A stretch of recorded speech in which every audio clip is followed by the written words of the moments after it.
Hey everybody, Happy New Year! I'm Mrs. Allie, the Youth Services Coordinator at the Naples Library, and I'm here in the downstairs book nook. I've brought with me today 10 different books, all of them of course picture books, that I would love to share with all of my friends.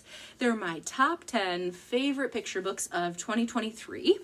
And before I get started, I just want to put in a little bit of a plug. I say this all of the time.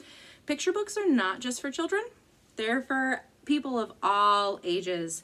And every time I read a picture book, I learn something new. I learn most of the information that I know from children's books. They're super accessible, they're nice and short, and they're always beautiful. So even if you're a grown-up who doesn't look after children, you can just come to the library and take these books out for you too. These apply to everybody. Okay, so without further ado, my number 10 book this year is called Every Dreaming Creature by Brendan Wenzel. Brendan Wenzel is a Caldecott honoree for a very good reason. He's an author and illustrator. In this book, we travel through the perspectives of multiple different creatures, starting with a salamander. And we go through the lives of many different creatures and their perspectives, eventually landing back with, let's see if I can find it, being a human. And it just kind of shows us how we're all connected on planet Earth, and the possibilities of things to be are truly endless. Super, super beautiful book. Great for bedtime reads as well. Highly recommend. I'm going to say that about probably every single book that I'm going to review. Number 9 book is called The Lost Drop by Grégoire Laforce.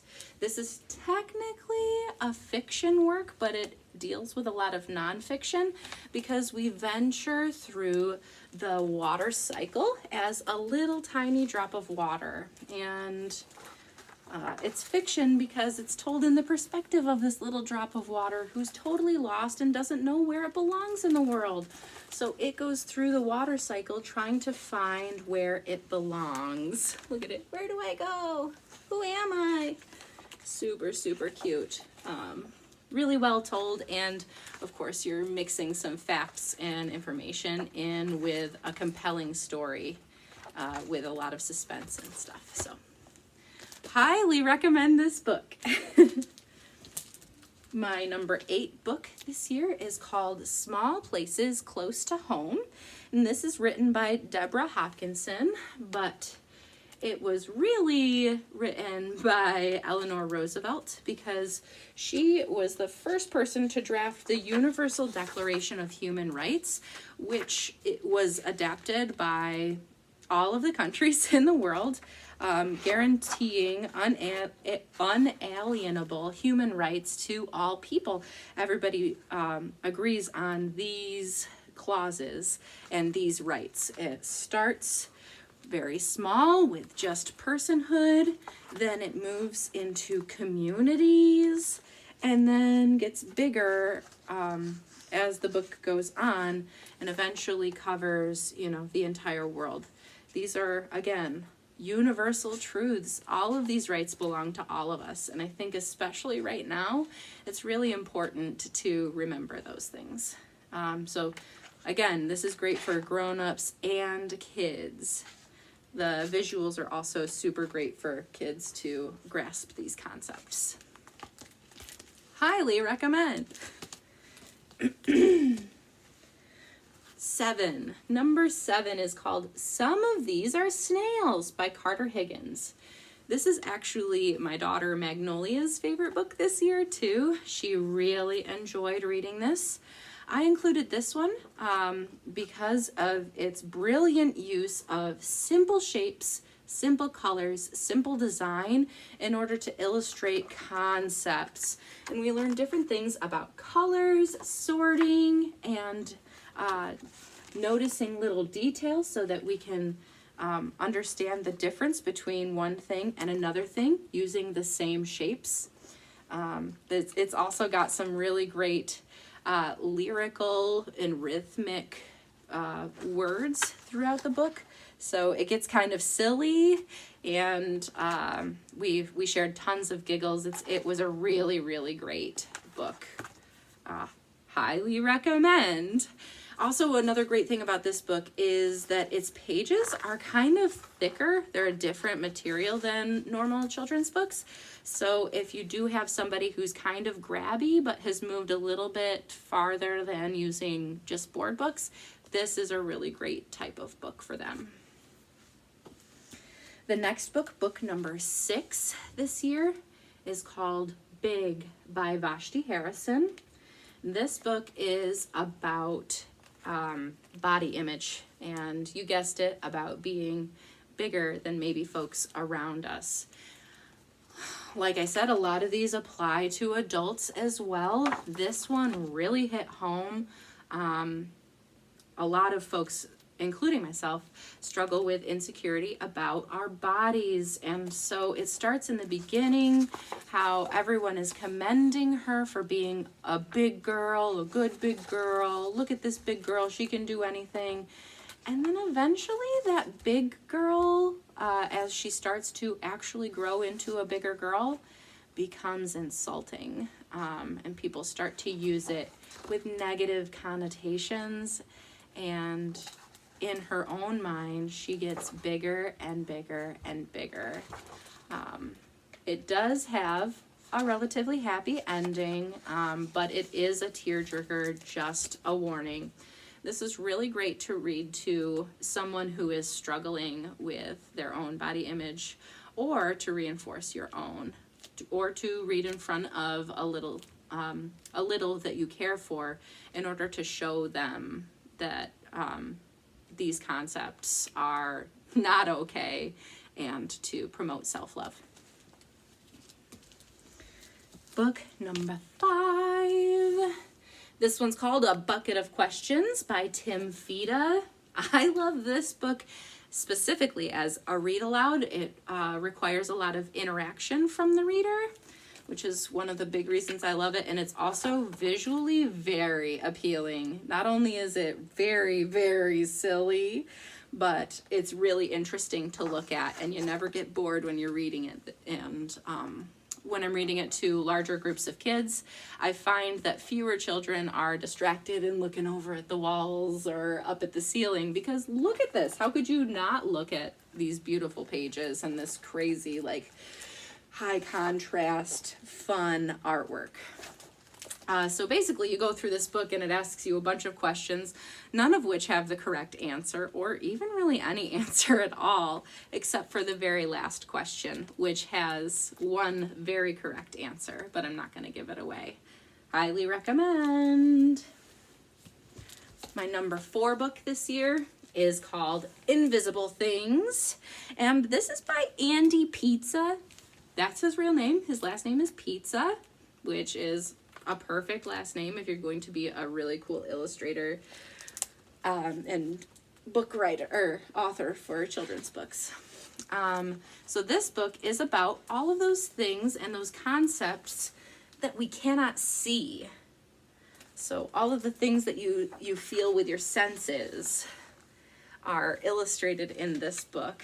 And it goes through all kinds of really cool things. I'll show you my favorite page here. Feelings. Oh, what do feelings look like? And how do we address them? And what kind of like jumble are they in all of us? And how do we sort them out? Oh my gosh. Look what gratitude looks like. Oh my gosh, the well-being. It's so, so great. Highly recommend. Big mood. Great book. Oh, here's the feelings page. Isn't that great? Look at guts. So many amazing things in this book to go through. Look at this one. This is an itch. So if you're looking to describe concepts that you might not be able to see to someone who might not understand what that concept means, this is the book for you. Highly recommend. The next book, my third favorite book. Oh my gosh, did I feel seen when I read this book. This one's called Lost Inside My Head by Vigg, and it's about neurodivergence. We journey through a day in the life of a child who is a neurodivergent. And as a neurodivergent myself, I have never read a book quite like this that really made me feel like somebody understood what it was like to be me. So grown-ups with littles who are struggling with neurodiversity, or grown-ups who are struggling with their own neurodiversity, or not really understanding what neurodiversity is, this can help you kind of pinpoint what that experience is like. And if you're finding identity in that, that might be something to think about. But anyway, it goes through a day in the life of a child who is dealing with neurodiversity and how they feel in given situations. One of the best pages in this book, let me find it really quick, is when the child is in the classroom and they're looking out the window. We've all seen that illustration where there's the kid who's looking out the window and the teacher's like, hey, pay attention. You're not looking up here. What are you even thinking about? Definitely not school. Well, this is what we're thinking about when we're looking out those windows. And I know a bunch of people who found a lot of identity specifically in this page. So it kind of helps to sort out, you know, the struggle that folks are dealing with when they are different from other people. Highly recommend this book for grown-ups and littles alike. My number 2 book of the year is called The Fantastic Bureau of Imagination. I super love this book for the creative and the dreamer inside of me. It's by Brad Montague. So I love this book because we go through, well, we're invited to go to the imagination, the Fantastic Bureau of Imagination. And we get little glimpses of what it looks like, but it is top secret, so we can't see the whole thing. There are these little things called figments of our imagination. They're all categorized here. Super cute. And there's a little bit of a map that they let us see about the Fantastic Bureau. But essentially, the little male guy notices that the cave of untold stories is filling up to the very brim, and it's filling up that way because people are not achieving their dreams. They're locking them away and hiding them inside of themselves instead of realizing those dreams. So it's his mission to get people to realize their dreams so that the cave of untold stories isn't overflowing all of the time. Spoiler alert, you're invited. You're invited to do the same thing. Really great, really inspirational, and there's even a little activity in the back if you wanted to extrapolate upon that at home or in a classroom or in some sort of lesson. And last and certainly not least, last and best, I would say, my number 1 book this year is called Love Your Amazing Self. Oh my gosh, I love this book so much that I bought it and I put it on top of my bookshelf at home so that it sits here like this and looks at me every day when I come in the house. It's full of positive affirmations that one can just go through the book, pick any page, and there's these brilliant short poems about how to really rejoice in the you that you are. And there are also little activities that you can do in order to promote that in yourself and others.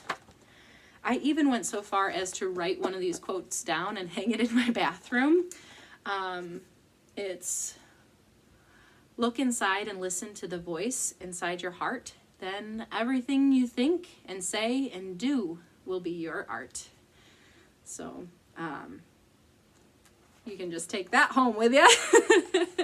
Highly recommend this, again, for grown-ups and for kids, for people of all ages. Everybody could deal with saying a few nice things to themselves any time of the day, any day, right? All right, well, there we have it, the top 10 of 2023. Thank you so much for staying with me if you've stayed this long. All of these books will be upstairs on the circulation desk display area for the remainder of the next week or so. So feel free to please come in, talk to me about these books. Let's review them, let's go through them. And if you have any other questions or any other recommendations, I would absolutely love to talk about those with you. And maybe we can find the perfect book for you and your family. Or the perfect several books, right? All right, everybody, thank you so much. Had a really great year of 2023 with you, and I'm so looking forward to 2024. I hope that you have a great year. Thank you so much. Bye-bye.